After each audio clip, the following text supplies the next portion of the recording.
students, I welcome you all to the very first lecture of my channel. So today we are going to take up Campbell Biology 11th edition, chapter number 6, concept check 6.1. So the first question is,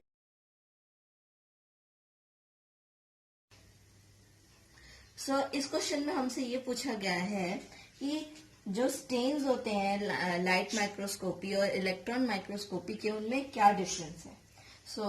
जो stains होते हैं light microscopy के, वो mainly use किए जाते हैं contrast के लिए।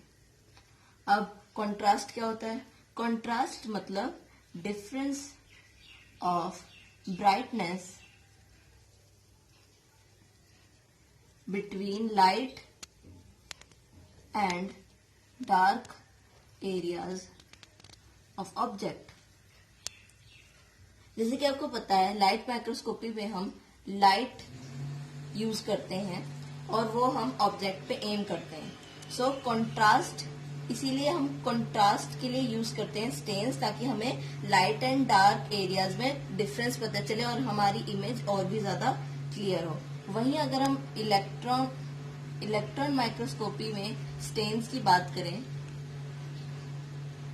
तो जैसे कि आपको पता है कि इसमें इलेक्ट्रॉन्स की बीम एम की जाती है, ना कि लाइट। इलेक्ट्रॉन्स की बीम एम की जाती है तो इसमें स्टेन्स इस तरीके के होते हैं जिससे डेंसिटी में डिफरेंस आए।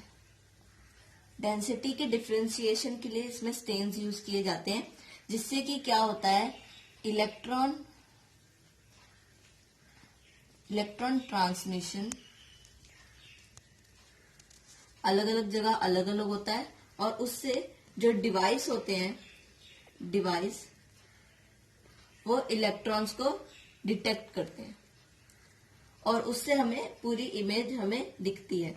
तो इलेक्ट्रॉन माइक्रोस्कोपी डिफरेंशिएशन के लिए यूज होते हैं और वहीं लाइट माइक्रोस्कोपी में स्टेन्स कंट्रास्ट के लिए यूज होते हैं। लाइट माइक्रोस्कोपी के कुछ स्टेन्स के एग्जाम्पल जैसे कि सैफ्रनिन, और इलेक्ट्रॉन माइक्रोस्कोपी में कुछ स्टेन्स के एग्जाम्पल जैसे कि गोल्ड एंड हैवी मेटल्स का यूज किया जाता है।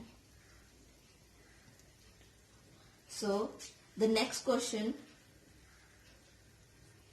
Is now on your screens.